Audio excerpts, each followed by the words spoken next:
Once upon a time, in a vibrant Igbo village, there lived a girl named Amanda. Amanda was known far and wide for her stunning beauty and kind heart. Her skin was as smooth as the finest silk, and her smile could light up the darkest room. Amanda was the pride of her family. Amanda's family was one of the wealthiest in the village. They were known for their loyalty and generosity. Her father was a respected chief, and her mother was loved by all for her kindness. They had everything they could ever want, and Amanda was their precious jewel. Amanda grew up with all the comforts one could imagine. She had beautiful clothes, delicious food, and went to the best school in the village. But what made Amanda truly special was her kind heart. She always helped those in need and was loved by everyone in the village.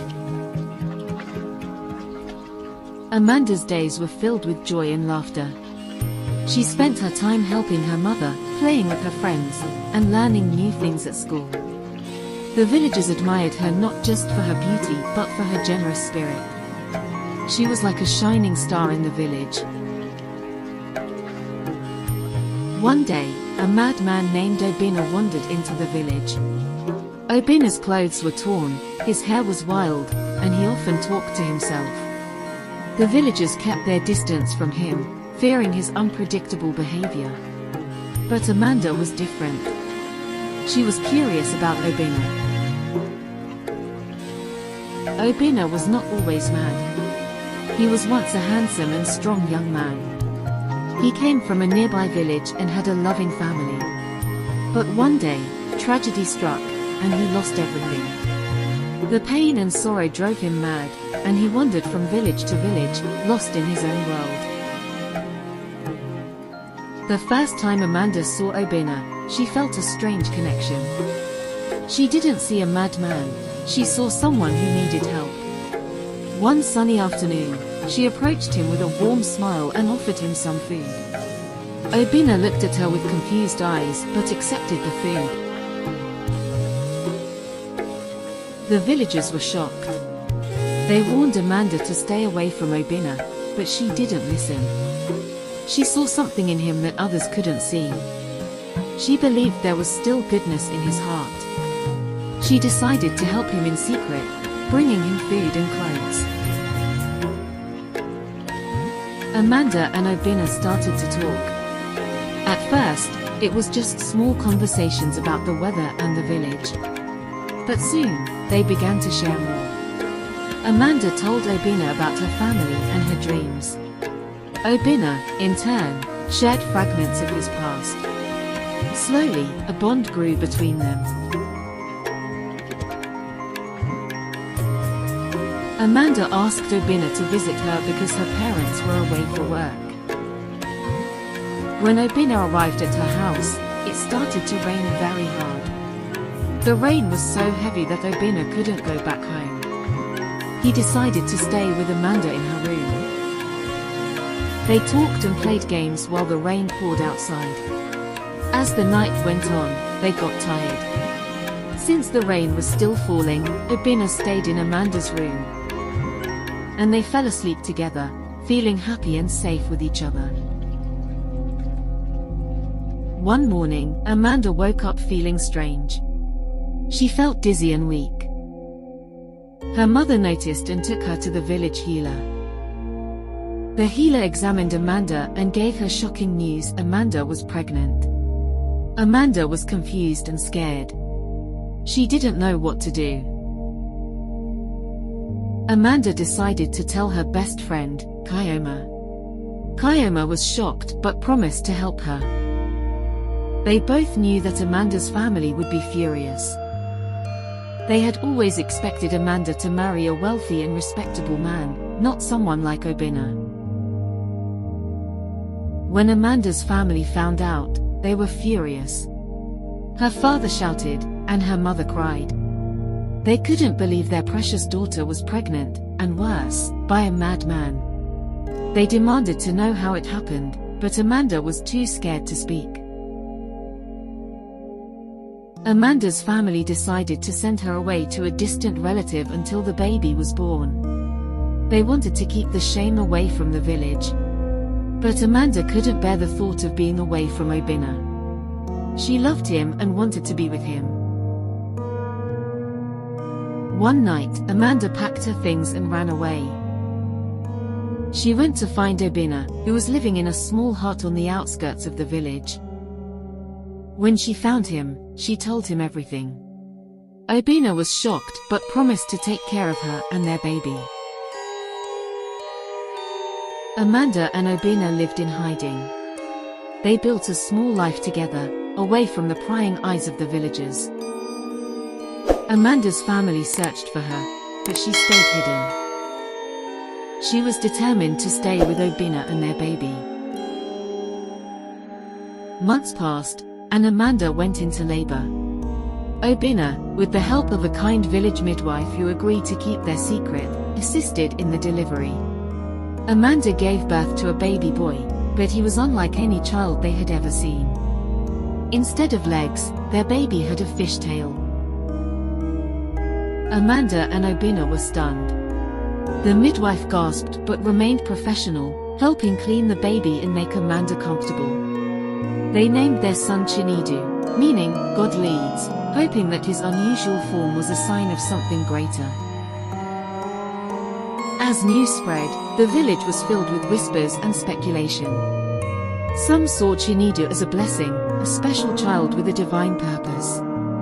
Others viewed him with suspicion, wondering what kind of curse had befallen Amanda and Obina.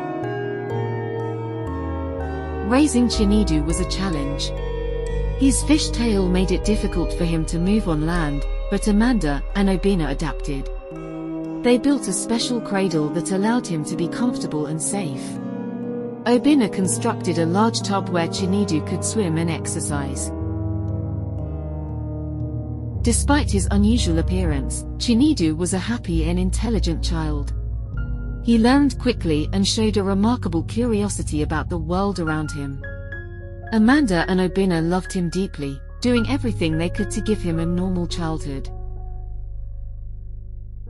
The villagers remained divided in their opinions. Some accepted Chinidu, seeing him as a unique and special part of their community. Others kept their distance, fearful of his differences.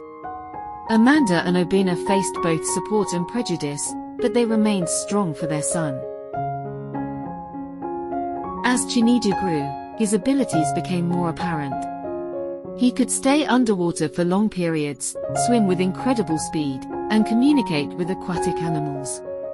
These talents fascinated and sometimes frightened the villagers.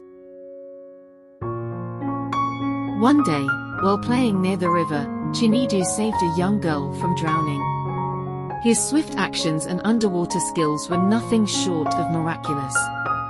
This event changed some villagers' perspectives, and they began to see Chinidu in a more positive light. However, not everyone was convinced. Some accused Amanda and Obina of witchcraft, claiming that Chinidu was a result of dark magic. The family faced increased scrutiny and occasional hostility, but they continued to live their lives with dignity and love. As Chinidu entered his teenage years, his unique form and abilities led to conflicts within the family. Obina, proud but also fearful, wanted to protect his son from the world's cruelty. He became overprotective, often clashing with Amanda, who believed Chinidu should embrace his uniqueness. Amanda encouraged Chinidu to explore his abilities and understand his place in the world. She taught him to be proud of who he was and to use his talents for good. Obina, on the other hand, wanted to shield Chinidu from potential dangers and societal rejection. These differing approaches led to frequent arguments between Amanda and Obina. Their once strong relationship began to strain under the weight of their worries and fears. Chinidu, caught in the middle, felt responsible for the tension between his parents. At 16, Chinidu underwent a significant transformation. His upper body grew more muscular and defined, while his fish tail became larger and more powerful.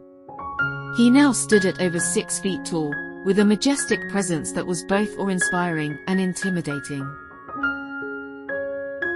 Chinedu's transformation intensified the conflicts within the family. Obina's protective instincts grew stronger, while Amanda's desire for Chinedu to find his own path became more urgent. The village, too, was divided. Some saw Chinedu as a guardian spirit, while others viewed him with increased suspicion. One evening, during a heated argument, Obina accused Amanda of endangering their son by encouraging him to embrace his uniqueness. "You're putting him at risk. The world is not ready for someone like him," Obina shouted, his voice filled with fear and frustration. Amanda, her eyes filled with tears, replied, "He deserves to be who he is, Obina. We cannot hide him forever. He has a purpose, and we must help him find it."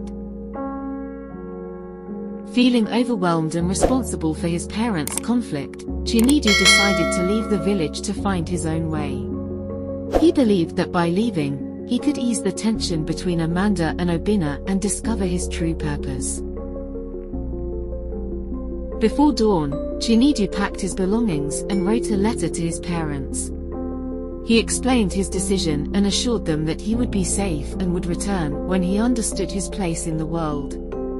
With a heavy heart, he slipped into the river and swam away. Amanda and Obina were devastated when they discovered Chinedu's departure. They blamed themselves and each other for driving him away. The village, too, was shocked and divided in their opinions. Some believed Chinedu had left to fulfill a divine destiny, while others were relieved to see him go. Chinedu traveled through rivers, lakes, and seas, discovering new places and meeting different people. He helped communities by providing clean water, saving people from drowning, and protecting aquatic ecosystems. Chinedu became a guardian of the waters, respected and revered by those he helped. During his journey, he heard of an old woman known throughout the villages for her communication with spirits and her ability to perform miracles. Chinedu decided to seek her out, hoping she could help him find a way to live more freely among humans. Chinedu followed the whispers and tales until he found the old woman, Mama Ada, living in a secluded hut deep in the forest. She was known for her wisdom and her ability to communicate with the spirits. Her eyes, clouded with age, seemed to see through Chinedu's soul as he approached her. "Mama Ada," Chinedu began, bowing respectfully, "I have come seeking your help. I wish to be able to live freely among humans, but my tail prevents me from doing so." The old woman studied him for a long moment, her eyes filled with understanding. "I know who you are, Chinedu. The spirits have spoken of you. Come, sit by the fire and tell me your story." Chinedu recounted his journey, his struggles, and his desire to return to his family. Mama Ada listened intently, nodding occasionally. When he finished, she reached out and took his hand. "The spirits have a path for you, Chinedu. But it will not be easy. Are you willing to do whatever it takes?" she asked, her voice gentle but firm. "Yes, Mama Ada. I am willing to do anything," Chinedu replied, his determination unwavering. Mama Ada led Chinedu to a hidden clearing in the forest, where a small pool of crystal clear water shimmered under the moonlight. She began to chant ancient words, calling upon the spirits for their guidance and assistance. The air around them crackled with energy, and the water in the pool began to glow. "Step into the water, Chinedu," Mama Ada instructed. "The spirits will test your heart and your resolve.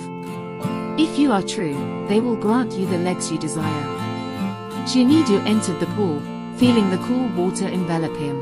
As Mama Ada's chants grew louder, the water began to swell around him, lifting him off the ground. He felt a sharp pain in his tail, but he endured it, knowing this was the price he had to pay. The pain intensified, spreading through his entire body. Chinedu closed his eyes and focused on his love for his family and his desire to return to them. Suddenly, the pain subsided, and he felt solid ground beneath his feet. Opening his eyes, he looked down and saw that his toe had transformed into human legs. He stood, unsteady at first, but quickly finding his balance. Mama Ada smiled, her eyes filled with pride. "You have passed the spirit's test, Chinidu. Use your new form wisely and always remember where you came from." Chinidu thanked Mama Ada profusely and began his journey back to his village, eager to reunite with his family and show them his transformation.